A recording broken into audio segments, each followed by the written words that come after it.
ఇప్పుడు మనం వచ్చేసాము స్ట్రాబెరీ ఫామ్స్లోకి. స్ట్రాబెరీస్ ఇవన్నీ ఏంటంటే స్ట్రాబెరీ అంట.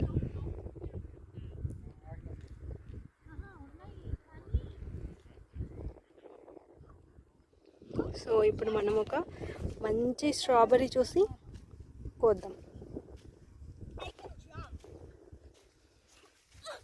చూసారా ఎలా ఉందో? సో మనకి ఇలా అక్కడ కేజీ లెక్కన ఉంటాయి అన్నమాట. సో ఇన్ని కేజీలు ఎంట్రీ టికెట్ని బట్టి మనం ఎంత వెయిట్ కోసుకోవచ్చు, అలా కోసుకుని వాళ్ళ దగ్గరికి తీసుకెళ్తే మనకి ఇంటికి పట్టుకెళ్ళచ్చు అనమాట. ఇవి స్ట్రాబెర్రీస్.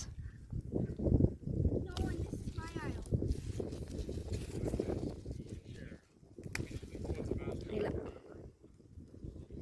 చాలా బాగున్నాయి కదా. చూసారా ఎన్ని ఉన్నాయో?